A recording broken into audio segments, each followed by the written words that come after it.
আজ এসএসসি এবং দাখিল পরীক্ষার ফল প্রকাশ হওয়ার পর ৮ থেকে ১০ জন শিক্ষার্থী সারা দেশে আত্মহত্যা করার যে সংবাদ গণমাধ্যমে উঠে এসেছে, প্রকৃত সংখ্যাটা এর চাইতে নিশ্চয়ই বেশি, যেগুলো হয়তো গণমাধ্যমে আসে নাই। কেন এই অবস্থা হচ্ছে? পরিষ্কার কারণ হলো যে আমাদের শিক্ষার্থীরা, আমাদের পরীক্ষার্থীরা তারা দ্বীনি এবং নৈতিক শিক্ষা থেকে দূরে সরে যাচ্ছে, যার কারণে তারা ডিপ্রেশনে পড়ে যাচ্ছে, তাদের মধ্যে আস্থার ঘাটতি দেখা দিচ্ছে। দেখুন, আল্লাহ তাআলা কোরআনে কারিমে বলেছেন, ওয়ালা ইয়াইআস মির রাউহিল্লাহি ইল্লাল কওমুল কাফিরুন। আল্লাহর প্রতি অবিশ্বাসী কাফের বেঈমান ছাড়া কেউ কখনো নিরাশ হওয়ার কোনো সুযোগ নেই। ঈমানদারের জীবনে নৈরাশ্য এটা কখনো তার জন্য মানানসই হতে পারে না। কেন হতে পারে না? কারণ যালিকা বিআন্নাল্লাহা মাওলাল্লাযীনা আমানু ওয়া আন্নাল কাফিরিনা লা মাওলা লাহুম।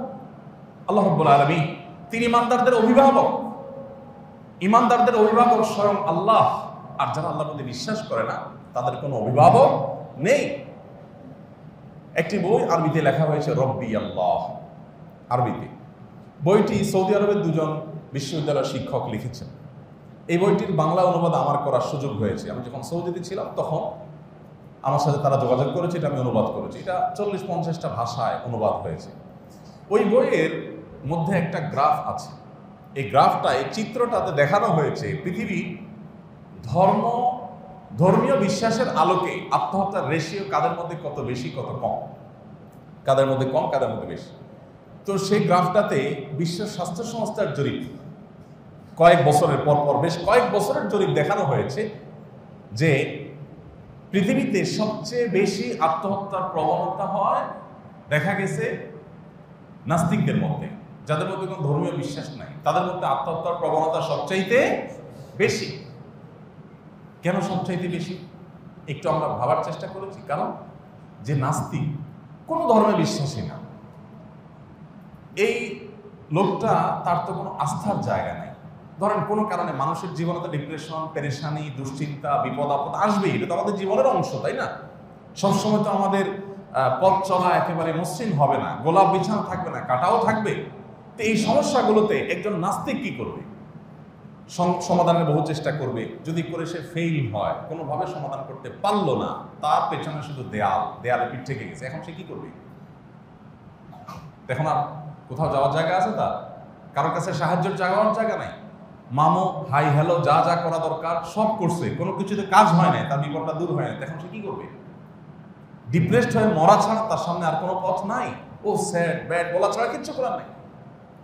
কিন্তু একজন বিশ্বাসী বান্দা, ধর্মে বিশ্বাসী বান্দা, বিশেষ করে আল্লাহর প্রতি ঈমান আননেওয়ালা মুসলিম, তিনি যদি অনুভব করেন যে পেছনে দেয়াল, সামনে বাধা, আমার আর যাওয়ার কোনো জায়গা নেই, তার এই মুহূর্তেও আল্লাহর কাছে চাওয়ার, আশ্রয় নেওয়ার, দোয়া করার, কাকুতি মিনতি করার সুযোগ আছে। এই সুযোগটা থাকার কারণে সে একেবারে আশাহত হয় না, হওয়ার সুযোগ থাকে না। এই জন্য সবচাইতে আত্মহত্যার প্রবণতা মুসলমানদের মধ্যে সবচাইতে কম। সকল ধর্মের মধ্যে দেখানো হয়েছে ওই গ্রাফে কয়েক বছরে, যে সবচাইতে আত্মহত্যার প্রবণতা মুসলমানদের মধ্যে সবচাইতে কম। আর সবচেয়ে বেশি হলো কোনো ধর্ম বিশ্বাসী না নাস্তিক, তাদের মধ্যে। কারণটা কি? একেবারে দিনের আলোর মতো পরিষ্কার। ভাইরা আমার, আল্লাহ তাআলা বলেছেন, মাআল্লাহি ফালইয়াতাওয়াক্কালিল মুতাওয়াক্কিলুন। তাওয়াক্কুলকারী ঈমানদারদের আল্লাহর উপর ভরসা করা কর্তব্য, তাদের উপরে ফরজ আল্লাহর উপরে ভরসা করা। আল্লাহ বলেছেন, ওয়ালা তাকনাতু মির রাহমাতিল্লাহ। তোমরা আল্লাহর রহমত থেকে আশা হারাবে না। আশা হারানো কখনো জায়েজ নাই। ডক্টর আব্দুল্লাহ জাহির রহমতুল্লাহি আলাইহি বলতেন, শয়তানের স্কুলের প্রথম পাঠ হলো নৈরাশ্য সৃষ্টি করা, মানুষকে নিরাশ করে দেওয়া।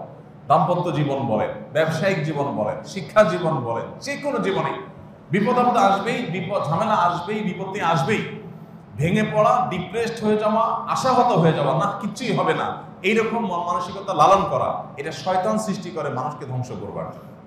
ঈমানদার যত বিপদই আসে, তার বিশ্বাস থাকবে অন্ধকার যত ঘন হবে, রাত যত গভীর হবে, প্রভাত তত নিকটবর্তী হবে। আল্লাহ কোরআনে বলেছেন, ইন্নামা আল উসরে ইউসরা, মানে কি? নিশ্চয়ই বিপদের এবং কঠিনের পরে সুখ আল্লাহ বলেন নাই। আল্লাহ বলেছেন বিপদ এবং কঠিনের সাথেই সুখ আছে, পরে বলেন নাই। আল্লাহ ওয়ার্ডটা ব্যবহার করেছেন মা মানে সাথে, মানে যেখানেই বিপদ তার সাথেই সুখ আছে। যেখানেই সমস্যা তার সাথেই সমাধান আছে, শুধু সবর করতে হবে, ধৈর্য ধারণ করতে হবে, অপেক্ষা করতে হবে। মনে করেন আমার জীবনে যে সমস্যা আসলো সেই সমস্যা থেকে আমি সমাধানের কোনো পথ পেলাম না, বিপদ যদি কন্টিনিউ চলতেই থাকে তো সর্বোচ্চ কি হতে পারে, বেশি থেকে বেশি কি হতে পারে, আমি বাঁচবো না, মরে যাবো। এই তো আমি যদি মরেও যাই তো ইমানদার তো হাতির মতো, মরলেও লাগ বাঁচলেও লাগ, আমার তো হারাবার কিছু নেই, মরে গেলাম। তো যার ইমান নেই তার তো মরার পরে ও স্যাড বলা ছাড়া কিছু নাই। কিন্তু আমার তো মরার পরে আসল জীবন শুরু। দুনিয়াতে আমি বিচার না পেতে পারি, সেখানে বিচার ডেফিনেটলি পাবো। সেখানে বিচার পাওয়ার ব্যাপারে কোনো সন্দেহ আছে? কোনো সন্দেহ নাই। আহকামুল হাকিমের কাছে আমি যাচ্ছি। অতএব ইমানদার তার জীবনে যত দুঃখ দুর্দশাই হোক না কেন, তার সান্ত্বনার বহু জায়গা, বহু অপশন খোলা আছে। আর যারা আমাদের শিক্ষার্থীরা, আমাদের পরীক্ষার্থীরা, আমাদের বাবা মার কলিজা খালি করে, বুক খালি করে যারা আত্মহননের পথে পথ বেছে নিয়েছে, এই শিক্ষার্থীরা, আমাদের ছেলে মেয়েরা, তারা দিনই শিক্ষা পায় নাই। আর দিনই শিক্ষা না পাওয়ার কারণে তাদের দুরবস্থা তৈরি হয়েছে। আপনারা গেল বছরখানেক আগে বা তার কিছুটা আগে একটা নিউজ দেখেছেন, রিপোর্ট দেখেছেন যে করোনাকালীন সময়ে শুধুমাত্র বিশ্ববিদ্যালয় শিক্ষার্থীদের মধ্যে যে পরিমাণ আত্মহত্যা হয়েছে বাংলাদেশে, সেটা রীতিমতো ভয়ঙ্কর। কয়েকশো শুধু বিশ্ববিদ্যালয় শিক্ষার্থী আত্মহত্যা করেছে। একজন বাবা, একজন মা অনেক স্বপ্ন নিয়ে তিল তিল করে একটা ছেলেকে বিশ্ববিদ্যালয় পর্যন্ত পৌঁছায়। এরপরে যখন সে আত্মহত্যা করে, বাবা মার মনের অবস্থা তখন কোন পর্যায়ে গিয়ে দাঁড়ায়। গত কিছুদিন আগে বগুড়াতে একটা প্রোগ্রাম ছিল, একটা হলে, সরকারি একটা হলে। তো সেই প্রোগ্রামে আমাকে একজন ডাক্তারটা চিরকুট লিখে দিলেন, দিয়ে বললেন যে আমি বগুড়ার ডাক্তার, চিকিৎসক পেশা। আমাদের বগুড়াতে আত্মহত্যার গত 1 বছরের রেশিও, 1 বছরের চিত্র হলো এই। তিনি একটা ফিগার লিখে দিয়েছেন, আমার মনে নেই এক্সাক্ট, কিন্তু সেটা খুব ভয়ঙ্কর। কয়েকশো, 200 বা 300 এরকম, আমি এক্সাক্ট মনে করতে পারছি না। ফিগারটা দেখে আমি আঁতকে উঠলাম যে একটা জেলাতে 1 বছরে এত মানুষ আত্মহত্যা করেছে, কল্পনাও করা যাচ্ছে না। ভাইরা আমার, আগে আমরা আমাদের শৈশবের কথা মনে আছে, আপনারা অনেকে হয়তো আমাদের বয়সী বা আমাদের চেয়ে সিনিয়র যারা বলতে পারবেন যে কোনো এক জেলায় বা পুরো থানায় কেউ আত্মহত্যা করলে দূর দূরান্ত থেকে মানুষ যাইতো দেখতে যে আত্মহত্যা করছে কেউ। মানে এটা একটা রেয়ার কেস যে একটা আত্মহত্যার ঘটনা ঘটছে। আর এখন আপনি ঢাকার কথা যদি বলেন, ফ্ল্যাটে ফ্ল্যাটে আত্মহত্যা করছে। যারা আমাদেরকে নাটকের মাধ্যমে ভালোবাসার ট্রেনিং দেয়, কিভাবে প্রেম করতে হয়, ভালোবাসা করতে হয়, কিভাবে সুখী থাকতে হয়, তাদেরকে দেখবেন আত্মহত্যার প্রবণতা আরো সবচাইতে বেশি। কেন এই দুরবস্থা হচ্ছে? এর একমাত্র এবং প্রধান কারণ হলো ধর্মীয় শিক্ষার অভাব, দ্বীনি শিক্ষার অভাব। এটি হলো একমাত্র কারণ এবং মূল কারণ। এর সাইড কারণ অনেক থাকতে পারে, কিন্তু একমাত্র মূল কারণ এটাই যে ধর্মীয় এবং দ্বীনি শিক্ষার অভাব। এখন আপনি একটা কথা বলবেন বা একটা প্রশ্ন আসতে পারে খুব বড় করে, আমি জানি, সেটা হলো আমরা কোনো কোনো ক্ষেত্রে, যদিও খুব রেয়ার, ভেরি রেয়ার, একেবারে দুর্লভ এবং বিরল ঘটনা যে কোনো ক্ষেত্রে একজন হুজুর মানুষ আত্মহত্যা করেছে। হতে পারে কোনো আলেম, মসজিদের ইমাম সাহেব আত্মহত্যা, মাদ্রাসার ছাত্র আত্মহত্যা করেছে। যদি এরকম ঘটনা ঘটে তখন আপনি প্রশ্ন করতে পারেন যে ভাই, ধার্মিকতার অভাবে যদি আত্মহত্যা হয়ে থাকে তাহলে এই লোকেরটা কেন ঘটলো? এই প্রশ্ন খুব যৌক্তিক এবং প্রাসঙ্গিক প্রশ্ন। এই প্রশ্ন উত্তর হলো, যদি মুসলিম হয়েও, দাড়ি টুপি রেখেও, মাদ্রাসায় পড়েও, ইমামতি করেও যদি কেউ আত্মহননের পথে পা বাড়ায়, তাহলে বুঝতে হবে এই লোক ইসলাম প্র্যাকটিস করার চেষ্টা করেছে, কিন্তু ইসলাম সে সঠিকভাবে যথাযথভাবে ধারণ করতে পারে নাই। তারও আত্মহত্যার মূল কারণ হলো সে নামে আলেম হতে পেরেছে, সে আসলে আলেম হতে পারে নাই। সে কোরআনের ওই আয়াতের উপরে বিশ্বাস রাখতে পারে নাই যে আয়াত আল্লাহ রাব্বুল আলামিন তার উপরে ভরসা রাখবার কথা বলেছেন। সে আয়াতের উপরে আস্থা সেভাবে অর্জন করতে পারে নাই যে আয়াত আল্লাহ বলেছেন যালিকা বিআন্নাল্লাহা মাওলাল্লাযীনা আমানু, আল্লাহ ঈমানদারদের অভিভাবক। আল্লাহ তাআলা যথেষ্ট ঈমানদারদের জন্য যে আয়াত আল্লাহ বলেছেন হাসবুনাল্লাহু ওয়া নি'মাল ওয়াকিল, নি'মাল মাওলা ওয়া নি'মান নাসির। উহুদের যুদ্ধ এটা শেষ করার পর যখন মদিনার সাহাবীদেরকে, নবী করিম সাল্লাল্লাহু আলাইহি সাল্লামের সাথে থাকা সহচরদেরকে যখন মক্কার মুশরিকরা ভয় দেখালো যে তোমরা এমনিতেই আঘাতপ্রাপ্ত, নানাভাবে বিপর্যস্ত 70 জন মানুষকে তোমরা হারিয়েছ, শাহাদাত বরণ করেছে এই যুদ্ধে, এবং সেখানে রাসূল আকরাম সাল্লাল্লাহু আলাইহি সাল্লামের প্রিয় চাচাকে নির্মমভাবে শাহাদাত বরণ করতে হয়েছে, হামজা রাদিয়াল্লাহু তাআলাকে শাহাদাত বরণ করতে হয়েছে, নানাভাবে ক্ষতিগ্রস্ত হয়েছ। খোদ নবী করিম সাল্লাল্লাহু আলাইহি সাল্লাম ফিজিক্যালি আক্রমণের শিকার হয়েছেন, তার দাঁত ভেঙে গেছে, হেলমেটে হেলমেটের উপর আঘাত হয়ে তার মাথা, তার শরীর রক্তাক্ত হয়েছে, তার রক্ত তার জুতায় চলে গেছে এবং রক্তের সাথে রক্ত এত বেশি প্রবাহিত হয়েছে যে জুতার সাথে পা আটকে যাচ্ছে। খোদ নবী করিম সাল্লাল্লাহু আলাইহি সাল্লামের জীবনের সবচেয়ে কঠিন দিন যেটি, সবচেয়ে কষ্টের দিন যেটি, সেই কষ্ট মাত্র তারা শেষ করেছেন। এখনো সেই কষ্টের দাগ কাটেনি, সেই কষ্ট মাত্রই শেষ হলো এবং প্রিয় মানুষগুলোকে হারালেন। এর মধ্যেই মক্কার মুশরিকদের থেকে সংবাদ আসলো যে তারা আরো দল বলে সবাই আরো সম্মিলিতভাবে সর্বগ্রাসী আক্রমণের জন্য আসছে। এটা শোনার পর সাহাবীরা কি বললেন? হাসবুনাল্লাহ ওয়া নি'মাল ওয়াকিল, নি'মাল মাওলা ওয়া নি'মান নাসির। আল্লাহ আমাদের জন্য যথেষ্ট, তিনি সর্বোত্তম কর্মবিধায়ক। কোনো পেরেশানি কোনো কারণ নাই, ইমানদার কখনো ভয় পাবে না, কোনো টেনশন নাই। আল্লাহ আছেন, দেখছেন। আল্লাহ যদি আমাকে পেরেশানি দেন আর তার বিনিময়ে আল্লাহ যদি আমাকে জান্নাত দেন, এটা বেস্ট ডিল, খুবই ভালো ডিলিং এটা। আমার কাছে অনেক সময় অনেক মা বোন আসেন ডিপ্রেশনের কথা বলে, ভাই পরে সংসার করতে গেছি, স্বামীটা আস্ত অমানুষ, স্বামী অমানুষ, শ্বশুর শাশুড়ি ভালো হলে সান্ত্বনা পাই, তারাও সেই অমানুষ। এমনও ভদ্র মহিলা আমি পেয়েছি যে তিনি বলছেন যে আমার স্বামী তো অমানুষ, অন্যান্য সব তো ঠিক আছে, পেটের সন্তানগুলো বাপের মতো হয়েছে, সেগুলো অমানুষ। অর্থাৎ আমার যাওয়ার কোনো জায়গা নেই। অনেক মেয়েরা আছে বাবার বাড়িতেও তাদের কোনো আশ্রয় নেই, সেখানে গেলেও মানুষ খোঁচাখুচি করে, নানান কটু কথা বলে।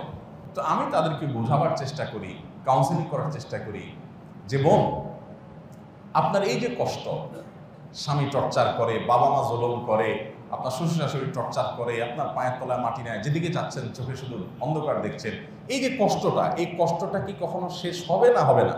তো অনেকে বলেন যে কখন শেষ হবে বুঝি না। আমি ভাবছি আপনার যদি মরণ চলে আসে, একদিন তো মরবেন, চিরকাল তো বেঁচে থাকবেন না। আপনি মরে গেলেও কি আপনাকে এরা টর্চার করতে পারবে? আর বল না, তা তো পারবে না। তাহলে এই বিপদের একটা এন্ডিং আছে, এই বিপদের একটা সীমানা আছে। এরপর আপনি যদি সত্যি টর্চার্ড হয়ে থাকেন আর আপনার এই সময়টাতে আপনি আল্লাহর অনুগত বান্দা বান্দি হয়ে থাকার চেষ্টা করেন, তাহলে যারা টর্চার করেছে, যারা আপনাকে জুলুম নির্যাতন করেছে, নিষ্পাষণ চালিয়েছে, তাদের বিচার হবে আপনার চোখের সামনে। আল্লাহ আপনাকে জান্নাত যদি দেন, আল্লাহ যদি বলেন যে তোমাকে আমি নানা রকম বিপদ আপদ দিয়েছি, তুমি ধৈর্য ধারণ করেছো, তার বিনিময়ে তোমাকে আমি জান্নাত দিলাম, তাহলে আপনার 50, 60 বা 70 বছর যে কয়দিন বাঁচেন, এই পুরো লাইফের যে কষ্ট, এটার বিনিময়ে যদি আপনাকে অনন্ত অসীম কালের জন্য আল্লাহ জান্নাত দিয়ে দেন, তাহলে আপনার ডিলিংসটা কি ভালো হলো না খারাপ ডিল হলো? তো বলো ডেফিনেটলি ভালো। তাহলে আপনি আল্লাহর এই নেয়ামত, আল্লাহর এই পুরস্কারের কথা স্মরণ করে আপনি নিজেকে সান্ত্বনা দিতে পারেন। আপনি যদি হাহুতাশ করেন, হাহুতাশ করলে আপনার বিপদ কমবে না, আরো বাড়বে।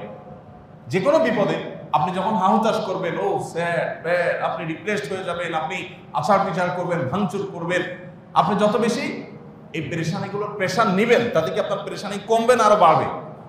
আর যদি আপনি আল্লাহর উপরে ভরসা করেন, সুধারণা করেন, এমনকি এই চিন্তা করেন যে আল্লাহ যদি আমাকে একেবারে শেষে করে দেন, মৃত্যুও যদি আমার হয়ে যায়, আখিরাত তো আছে, সেখানে তো সুবিচার আমি পাবো, তাহলে সেক্ষেত্রে আপনার সাথে সাথে মানসিক চাপ কমে যাবে, আপনার বিপদ কমবে, সুখের দেখা আপনি পাবেন।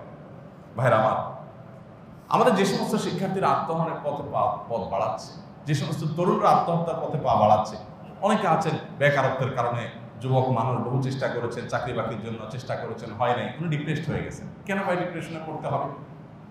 আল্লাহর জমিন অনেক বড়, অনেক প্রশস্ত। আমরা আমাদের বিপদগুলোকে নিজেরা হাতে ধরে বড় করি, আমাদের সমস্যাগুলোকে আমরা নিজেরা অনেক বড় করি। চাইলে সেটাকে সংক্ষিপ্ত করা যায়, বহুভাবে সংক্ষিপ্ত করা যায়। আমি সেদিকে যাব না, অনেক দীর্ঘ আলোচনা করা যেতে পারে। আমি শিক্ষার্থীদের জায়গাটা আবার ফিরে আসি। শিক্ষার্থীরা এবং কি অন্য যে কোনো শ্রেণী পেশার মানুষ যারা আত্মহত্যার পথে পা বাড়ায়, কেন আত্মহত্যা করে? আত্মহত্যা করতে যায় কেন? মানুষ তো বাঁচতে চায়। যারা আত্মহত্যা করে তারা বাঁচার পরিবর্তে মরতে চায় কেন?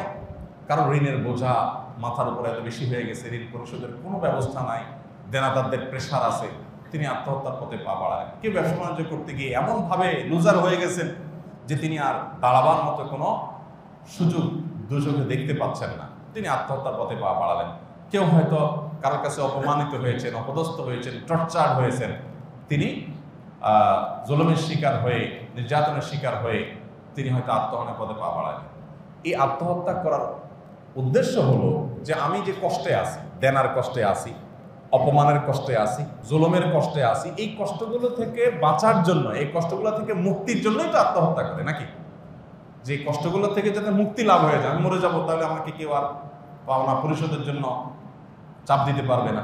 আমি মরে গেলে এসএসসিতে আমি ফেল করেছি, খারাপ রেজাল্ট করেছি, তাহলে সেক্ষেত্রে মা বাবা অন্য কেউ কারোর সামনে আমার আর মুখ ছোট হবে না। এই তো, তাহলে আত্মহত্যা যারাই করে তারা মূলত কোনো একটা বিপদ থেকে মুক্তির জন্যই তো করে। প্রশ্ন হলো, যার ভিতরে ঈমান আছে, যার ভিতরে ধার্মিকতা আছে, যার ভিতরে দিনদারিতা আছে, সে তো এইভাবে ভাববে যে আমি আত্মহত্যার মাধ্যমে যে বিপদ থেকে বাঁচার চেষ্টা করছি, আমি ব্যবসায় লুজার হয়ে গেছি, দেনা দিতে পারছি না, পাওনাদারের প্রেশার আছে, পরীক্ষা খারাপ ফলাফল হয়েছে, মানুষের সামনে মুখ দেখাতে পারছি না, তো এটা থেকে মুক্তি লাভের জন্য যে আপনি আত্মহত্যা করছেন, তাহলে একটা বিপদ থেকে বাঁচার জন্য যে পথটা আপনি অবলম্বন করছেন, সেই পথটাতে কি আপনার জন্য সুখ অপেক্ষা করছে না দুঃখ? আর সেই দুঃখটা কি, যে দুঃখটা থেকে বাঁচার জন্য আপনি ঝাঁপ দিচ্ছেন আরেকটা জায়গায়, সেই দুঃখটা ঝাঁপ দিয়ে পড়া দুঃখটাকে ওটার চাইতে কম না বেশি? নবী করিম সাল্লাল্লাহু আলাইহি ওয়াসাল্লাম পরিষ্কার হাদিস রয়েছে, যে ব্যক্তি আত্মহত্যা করবে সে যেই অস্ত্র দিয়ে, যেই রশি দিয়ে, যেই জায়গায় ঝাঁপ দিয়ে, বা যেই বিষ পান করে, বা যেই পদ্ধতিতে সে আত্মহত্যা করবে, কিয়ামতের ময়দানে তার শাস্তি হবে ওই পদ্ধতিতে তাকে আঘাত করতে থাকা হবে অনন্তকাল। শুধু পার্থক্য এতটুকু হবে যে এখানে মারা গেছে, সেখানে মারা যাবে না, অর্থাৎ কষ্টের কোনো শেষ হবে না। কেউ পিস্তলের আঘাতে আত্মহত্যা করেছে, কিয়ামতের ময়দানে পিস্তলের আঘাত তাকে করতে থাকা হবে, ঝাঁঝরা হয়ে যাবে, আবার রিকভার হবে, আবার ঝাঁঝরা করা হবে, আবার রিকভার হবে, এভাবে তার শাস্তি চলতে থাকবে অনন্তকাল পর্যন্ত। তাহলে দুনিয়ার যে কষ্ট থেকে মুক্তির জন্য আপনি আত্মহননের কথা চিন্তা করছেন, বা ওদিকে আপনি ঝাঁপ দিলেন, সেখানে তো আপনার জন্য আরো বিপদ অপেক্ষা করছে, সেখানে তো আরো বড় অপমান অপেক্ষা করছে, সেখানে তো আরো বেশি কষ্ট অপেক্ষা করছে, সেখানে তো আপনার কোনো মুক্তি লাভ হচ্ছে না। ভাইরা আমার, একজন ইমানদার, তার মধ্যে যখন ঈমান থাকবে, তার ভিতরে যখন আল্লাহর প্রতি বিশ্বাস থাকবে, তার ভিতরে যখন কোরআন এবং সুন্নাহর প্রতি বিশ্বাস থাকবে, তখন সেই পথে পা বাড়াতে পারানো অসম্ভব, কোনো দিনই সম্ভব না।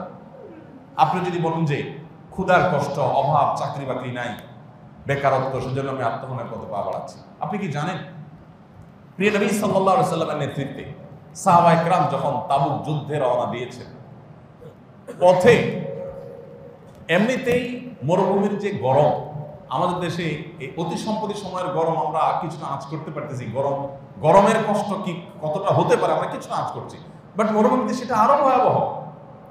সেখানে পরিস্থিতি এত খারাপ ছিল যে একটা পর্যায়ে সাহাবীদের রসদ যা ছিল, এর মধ্যে পানি যা ছিল সেটা শেষ, এক ফোঁটা পানিও নেই। এত শত শত লোকের বিশাল বড় বাহিনী, এক ফোঁটা পানিও নেই, আর ভয়ঙ্কর কাঠফাটা রোদ মরুভূমির, জান বের হয় অবস্থা, জিহ্বা শুকিয়ে যাচ্ছে, এরকম ভয়াবহ অবস্থা। তখন বাধ্য হয়ে ওট জবে করে, যে ওটকে বাহন বানিয়ে যাচ্ছিলেন, সে ওটকে জবে করে, ওটের ভেতরে আপনারা জানেন একটা আল্লাহ রাব্বুল আলামিন আলাদা একটা ব্যাগের মতো দিয়ে রেখেছেন, সেখানে কিছু পানি সঞ্চিত থাকে, যেহেতু সে মরুভূমিতে চলে, যখন পানি থাকবে না ওখান থেকে সে পানি নিয়ে নিয়ে বেঁচে থাকে। ওই থলেটা, ওই পুটলিটা বের করে ওইটার মধ্যে উটের পেটে থাকা যে পানি আছে, সেই পানিটা জিহ্বায় দিয়ে দিয়ে জান বাঁচিয়েছে। মানে কষ্টের লেভেলটা কি ছিল বলে। মক্কা যখন অবরোধ করেছে, মক্কার মুশরিকরা মুসলমানদের সাথে 3 বছরের বেশি সময় যে অবরোধ করেছে, অবরোধটা আজকের মতো অবরোধ না যে আমেরিকা স্যাংশন দেয়, এই টাইপের স্যাংশন না, এই টাইপের অবরোধ না। সে অবরোধ ছিল এত ভয়াবহ যে কোনো কথা তাদের সাথে কেউ বলতো না, কেনা বেচা কেউ করতো না, কোনো আত্মীয়তা কেউ করতো না। সামান্য কয়েকজন মানুষ একটা সমাজের সমস্ত মানুষের কাছে যদি এরকম পরিস্থিতির মধ্যে পড়ে, আপনি কয়দিন টিকতে পারবেন? 3 বছরের অধিক সময়। এবং সেটা আজকের মতো পৃথিবী না যে ঠিক আছে ভাত নাই তো রুটি খাইলাম, রুটি নাই তো আমি আরেকটা খাইলাম, বিস্কিট খাইলাম, পানি নাই তো জুস খাইলাম, ফল খেলাম, বহু অপশন আছে। মক্কার মতো এরকম রুক্ষ মরুভূমি এলাকাতে কিচ্ছু যেখানে হয় না, সমস্ত আমদানি নির্ভর সামান্য কিছু, আজকালকার মতো তো আমদানি এরকম করা হতো না, সেই জিনিসগুলো তাদের কাছে কেউ বিক্রি করবে না, কেউ কিনবে না। এরকম পরিস্থিতিতে 3 বছর মানুষের বেঁচে থাকা কত দায়। গাছের পাতা লতা যেগুলো অখাদ্য মানুষ খেতে পারে না, সেগুলো চিবিয়ে খেয়ে কোন রকম তাদের বেঁচে থাকতে হয়েছে। গোশত কোত্থেকে খাবে? কেউ তো বিক্রি করবে না তাদের কাছে। নিজেদের কাছে থাকা কয়টা, তারা সংখ্যাতে খুবই কম। এরকম পরিস্থিতি সাহাবীদের ছিল। আপনি কি দেখাতে পারবেন এই 3 বছরের অবরোধ চলাকালীন সময় মক্কায় একজন সাহাবী আত্মহত্যার পথে পা বাড়াচ্ছেন আপনি দেখাতে পারবেন না। তাবুক যুদ্ধে এরকম ভয়ঙ্কর পরিস্থিতিতে কোন সাহাবী আত্মহত্যা করেছেন দেখাতে পারবেন না। অর্থাৎ আমরা এখন যে অভিযোগগুলো দিয়ে যে অজুহাত তুলে আত্মহননের কথা বলছি, এর চাইতে শতগুণ বেশি বিপর্যস্ত থেকেও তারা আত্মহননের পথে পা বাড়ান নাই। এর একমাত্র কারণ হলো তাদের মধ্যে ঈমান ছিল অনেক স্ট্রং, আর আমাদের ঈমান হয়ে গেছে অনেক দুর্বল। অতএব আমাদের সন্তানদেরকে যদি আমরা ধর্মীয় এবং নৈতিক শিক্ষা না দেই, আল্লাহর কসম করে বলছি ভয়ঙ্কর ভবিষ্যৎ আমাদের জন্য অপেক্ষা করছে। ভয়ঙ্কর ভবিষ্যৎ। আমি প্রায় সময় বলি, আমাদের শিক্ষা ব্যবস্থাকে ধ্বংস করে ফেলা হয়েছে। আমাদের পাঠ্যপুস্তকের পাতায় পাতায় ধর্মহীনতা প্রবেশ করানো হয়েছে। এটা এমনিতে ভাই, সরকার যারাই যখন আসে তাদেরকে এই বিদেশি এনজিও গুলো, ব্রাক সহ এই দুষ্ট চক্রগুলো, তারা কোটি কোটি টাকার ফান্ড বাহির থেকে নিয়ে এজেন্ডা নিয়ে তারা এই কাজগুলো করে। আজকের তাজা খবর হলো যে আপনারা অনেকে শুনেছেন আলহামদুলিল্লাহ, যে পাঠ্যপুস্তক থেকে শরীফার গল্প বাদ দেওয়ার সিদ্ধান্ত হয়ে গেছে। শিক্ষা মন্ত্রণালয় থেকে যে কমিটি করা হয়েছে, সেই কমিটি এই গল্পটা বাদ দেওয়ার জন্য সুপারিশ করে দিয়েছে। ইতিমধ্যে গণমাধ্যমে নিউজ হয়ে গেছে যে গল্প আর থাকছে না। এখন আমার প্রশ্ন হলো, গত বছর আমার বাচ্চাকে পড়ানো হলো, এই বছর বাচ্চাকে পড়ানো হলো, এই গল্পের মাধ্যমে সমকামিতা শিক্ষা দেওয়া হলো আমার বাচ্চাকে। আজকে দেখলাম ইংল্যান্ডের মন্ত্রী বলতেছে যে বাচ্চাদেরকে যৌন শিক্ষা দেওয়া এটা ভয়াবহ একটা ব্যাপার, তাদের লাইফ শেষ, তাদের সমাজ ধ্বংস হয়ে গেছে, পরিবারগুলো শেষ। বাচ্চাদের যে মানে তাদের যে সৃষ্টিগত স্বকীয় যে লাজুকতা, এটা ভেঙে ফেললে ভালো কিছু আসবে না, খারাপ কিছু ছাড়া। ক্লাস 6-7 এর বাচ্চা কাচ্চা, 7-8 এর বাচ্চা কাচ্চা যখন ট্যুরে যায়, তাদের সাথে কন্ডম বিতরণ করে তারা। উন্নত দেশগুলো কোথায় চলে গেছে তারা? কেন একটা কিশোর আত্মহত্যা করে সেই সমস্ত দেশে? কারণ বাপ একজনের সাথে 5 জনের সাথে রিলেশন করতেছে, মা 3 জনের সাথে রিলেশন করতেছে, ফ্যামিলিগত কোনো আপনার বোঝাপড়া নাই, বন্ডিং নাই, ভালোবাসা নাই, প্রত্যেকে যার যার মতো। শান্তি জিনিসটা তারা দেখা পাচ্ছে না।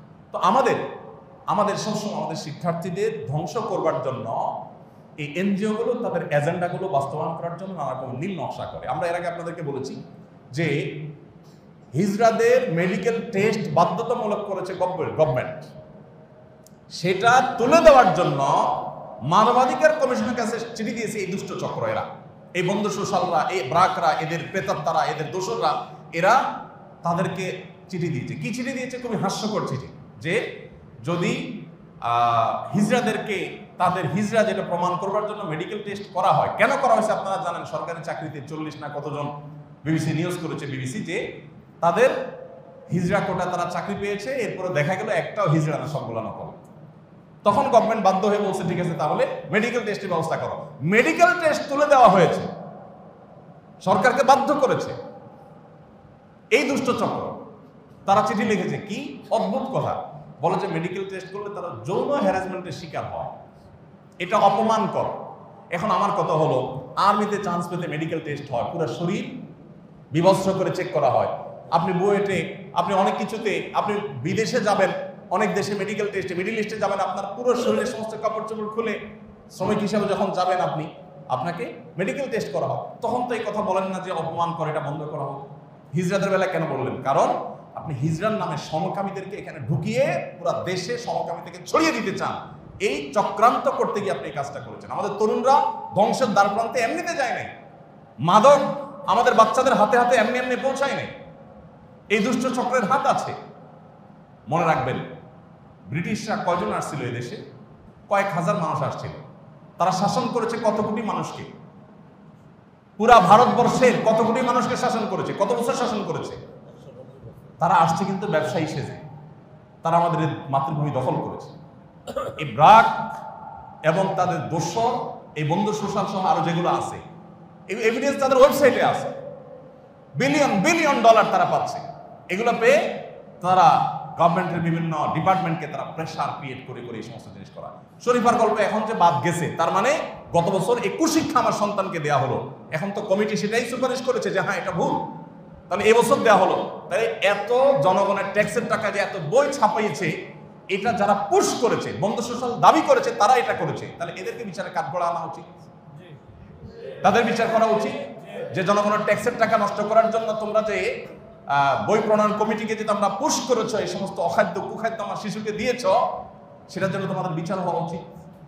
ভাইরা আমার, আজ এসএসসি এবং দাখিল পরীক্ষার্থীরা আত্মহননের পথে পা বাড়াচ্ছে। মূল কারণ তাদের ধর্মহীনতা। আরেকটা কারণ আছে, সে কারণ হলো আমাদের অভিভাবকরা। আমি প্রায় সময় কথাটা বলার চেষ্টা করি, আমরা যারা অভিভাবক আছি, বাবা মা আছি, প্যারেন্টস আছি, আমরা প্রত্যেকটা মানুষ নিজেরা টাকার মেশিন, আর ছেলে মেয়েকে মনে করি তারা আরেকটা টাকার মেশিন। এই জন্য দেখবেন বাচ্চা 4-5 বছর হয়ে পারে না, তারে অ আ ABCD এটা সেটা তাকে পুশ করার জন্য পাগল করা হয়ে যায় মায়েরা বাবারা। দেখতে খুব ভালো দেখা যায় যে মা বাবা বাচ্চার শিক্ষার ব্যাপারে খুব সিরিয়াস, তাই না? যে হ্যাঁ, পড়ালেখার ব্যাপারে অনেক সিরিয়াস বাচ্চাকে। আসলে কি তাই? আসলে এটার নির্যাস হলো, খোলাসা হলো, বাপে বলতে চায়, মায়ে বলতে চায়, বাবা আমি নিজে একটা টাকার মেশিন হয়ে গেছি, তোকেও টাকার মেশিন হইতে হবে, তাড়াতাড়ি পড়ালেখা কর, ভালো ক্যারিয়ার করতে হবে, ভালো জায়গায় যেতে হবে, BCS চান্স পেতে হবে, তোমাকে ডাক্তার ইঞ্জিনিয়ার হতে হবে। আমি প্রায় বলার চেষ্টা করি, সেই বাবা মা এখন আর আমাদের সমাজে নাই যে বাবা মা বলে তোমাকে মানুষ হতে হবে, এরপর তুমি ডাক্তার হও, ইঞ্জিনিয়ার হও, BCS ক্যাডার হও, অন্য কিছু হও, আলহামদুলিল্লাহ, না হতে পারলে দুঃখ না, দিন শেষে তুমি মানুষ অন্তত হও। আমরা সেই সময় আছি যে সময় বাবা নিজে নকল ফাঁস হয়েছে, সেখান থেকে টাকা দিয়ে নকল কিনে এনে পরীক্ষায় বাচ্চাকে দেয়।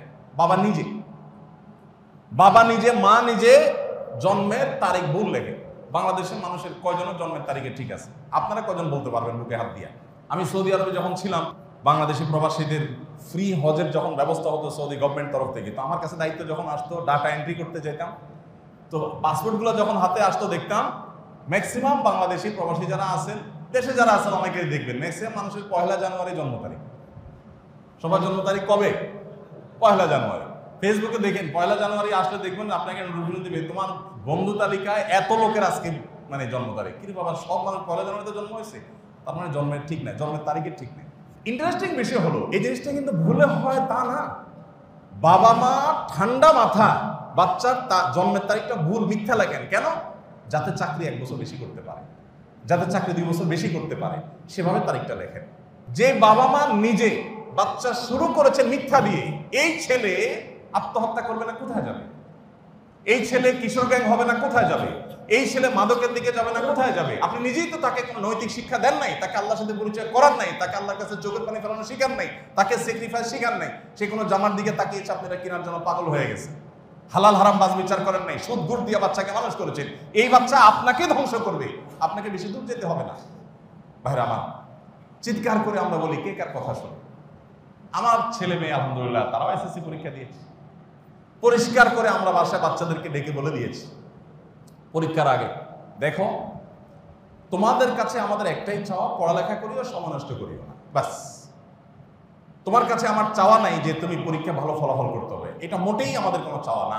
আমাদের চাওয়া হলো তুমি পড়ালেখাটা ঠিক মতো করিও, তোমার চেষ্টা ঠিক মতো করছো, তোমার যদি 2-4 সাবজেক্টে ফেইলও আসে, তুমি যদি ফেইলও করো, কাঙ্ক্ষিত ফলাফল নাও করো, আমাদের তরফ থেকে কোনো দুঃখ নাই, আমরা ধুমধামে গোশ মাছ রান্না করে খাবো, ফলাফল প্রকাশের দিন মিষ্টি কিনে খাবো, তোমার ফলাফল প্রকাশ করেও খাবো, না হলেও খাবো। যেদিন ফলাফল প্রকাশ হয়েছে পুরো ফ্যামিলি নিয়ে আমি কাপ্তায় গেছি ঘুরতে, তার আগে ফলাফল প্রকাশের আগে, যে তোমার ফলাফল প্রকাশ হবে, ভালো হোক আর মন্দ হোক, আমরা আগে থেকে ফুর্তি করতেছি, আমরা ধরে নিয়েছি তুমি ফেল করবা, কোনো টেনশন নেই। এরপর দেখা গেলো ফেল করো নাই, অনেক ভালো রেজাল্ট করে বসে আছে, আমরা তো এত বেশি আশা করিনি, আলহামদুলিল্লাহ, না হইলেও আরো জোরে আলহামদুলিল্লাহ। এই যে বাচ্চাগুলো আত্মহননের পথে পা বাড়াচ্ছে, এর একটা বড় দায় হলো আমাদের প্যারেন্টদের, বাবা মাদের। কারণ আপনি বাচ্চাকে বলতেছেন দেখো পাশের বাসার ভাবির ছেলের সাথে কিন্তু তোমার কম্পিটিশন, খবরদার, ওর চাইতে যদি ভালো রেজাল্ট করতে না পারো আমি কিন্তু মুখ দেখাতে পারবো না। এবার বাচ্চা ডিপ্রেসড হয়ে যাচ্ছে, ছেলেটা মেয়েটা পাগল হয়ে যাচ্ছে যে আমার বাবা মা মুখের ব্যাপার, তাদের ইজ্জতের ব্যাপার, সে ওইভাবে নিচ্ছে সিরিয়াসলি, ডু অর ডাই বানায় ফেলতেছে। অথচ একটা এসএসসি একটা এইচএসসি পরীক্ষা জীবনের কি, গোটা জীবনের সাথে তুলনা করলে জীবনের একটা ক্ষুদ্র পার্ট। কত ছেলে কত মেয়ে পরীক্ষায় খুব ভালো রেজাল্ট করে রাস্তা রাস্তা ঘুরে কিচ্ছু করতে পারে না, আবার অনেকে পরীক্ষা খুব ভালো কিছু করতে পারে না কিন্তু তার ক্যারিয়ার অনেক সুন্দর, অনেক স্ট্রং হয়েছে। সো এটা তো জীবনের সবকিছু না। কিন্তু বাবা মা আমরা দিন শেষে আমাদের ছেলে মেয়েদের আল্লাহওয়ালা বানানো, ভালো মানুষ বানানোর কোনো প্রচেষ্টা নাই। আপনাকে যদি পাশের ভাবি এসে উস্কায়, আপনার ওয়াইফকে যদি এসে বলে বোন আমার ছেলে তো গোল্ডেন A+ পাইছে, আপনার ছেলের কি খবর? আপনি বলবেন ভাবি আমার ছেলে তো আলহামদুলিল্লাহ ফজর নামাজ প্রতিদিন নামাজের সাথে পড়ে, আপনার ছেলের কি খবর? পাল্টা প্রশ্ন করবেন যে ভাবি আমার ছেলে তো প্রতিদিন ফজর নামাজ জামাতের সাথে পড়ে আলহামদুলিল্লাহ, আপনার ছেলের কি খবর? তখন দেখবেন আমতা আমতা কাচুমুচু করতেছে। এরপর বলবেন যে আমার ছেলেকে আমি 5 ওয়াক্ত নামাজ শিখাইছি, এর পাশাপাশি রেজাল্ট ভালো হলে আলহামদুলিল্লাহ, না হলে আরো জোরে আলহামদুলিল্লাহ, কোনো টেনশন নেই।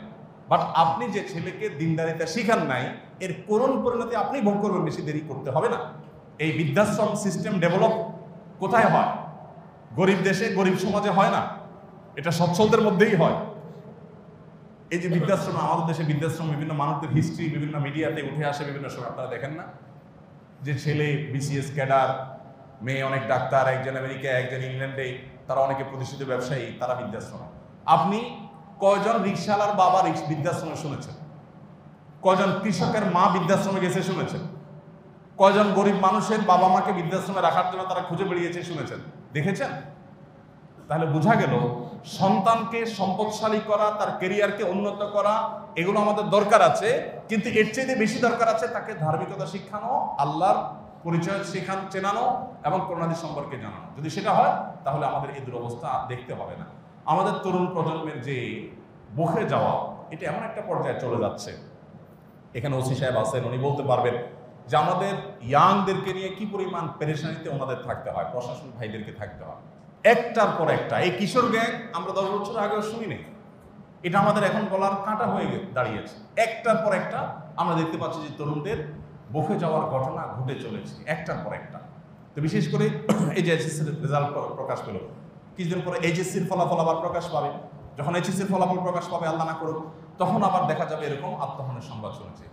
আল্লাহ যাদেরকে সন্তান দিয়েছে তারা জানেন, একটা ছেলে একটা মেয়ে, তাকে 3 দিন করে বড় করে তুলতে বাবা মার কত শ্রম, কত মেধা, কত স্বপ্ন জড়িয়ে থাকে। যে ছেলেটা এই পথে চলে গেল, সে একটাবার চিন্তা করলো না যে আমার বাবা মা আমাকে হারানোর পর তাদের অবস্থাটা কেমন হবে। আমি পরীক্ষা ফেল করেছি, সামনের বার পাশ করবো, কোন পরীক্ষা পাশ করলাম না, আমি ব্যবসায়ী হব। বহু বড় বড় ব্যবসায়ী আছে, তেমন কোনো পড়ালেখা তাদের নাই, তাদের অধীনে অনেক বড় শিক্ষিতরা এসে সার করে দাঁড়ায় থাকে ফাইল নিয়ে। সো এটাই জীবনের একমাত্র কিছু না।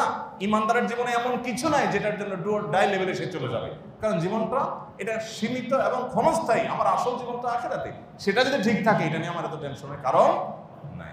আল্লাহ তাআলা আমাদের সবাইকে সবর করার তৌফিক দান করুন। আত্মহত্যা করা ভয়ঙ্কর অপরাধ। আল্লাহ বলেছেন ওয়ালা তুলকু বিআইদিকুম ইলা তাহলুকা, তোমরা নিজেদেরকে ধ্বংসের দিকে ঠেলে দিও না। আল্লাহ বলেছেন ওয়ালা তাকতুলু আনফুসাকুম, তোমরা নিজেদেরকে হত্যা করো না। এজন্য আত্মহত্যা করা কবিরা গুনাহ, ভয়ঙ্কর অপরাধ।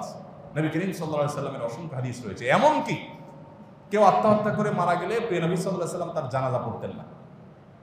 দেখেন, একজন চোর, একজন ডাকাত, একজন জেনাকার, একজন অন্য অপরাধী মানুষ মারা গেলে তার জানাজা নবী সাল্লাল্লাহু আলাইহি সাল্লাম ডিনাই করতেন না, যে সে অপরাধ করেছে, আল্লাহর সাথে বোঝাপড়া হয় তার, আমি জানাজা পড়ি। বাট আত্মহত্যাকারী ব্যক্তির জানাজা নবী করিম সাল্লাল্লাহু আলাইহি সাল্লাম পড়তেন না। অন্যদেরকে বলতেন তোমরা পড়ো, সে যেহেতু মুসলমান, আত্মহত্যা করলে কিন্তু অবস্থান হয়ে যায় না, সো তোমরা পড়ো, কিন্তু আমি পড়বো না। কেন পড়তেন না তিনি? এটা বার্তা দেওয়ার জন্য যে যারা এই জাতীয় আসো, যারা এরকম বিধ্বংসী চিন্তা করছো, খারাপ চিন্তা করছো, তারা মাথায় রাখো যে তোমার অপমান অপদস্থ এখান থেকে শুরু হয়ে যাবে।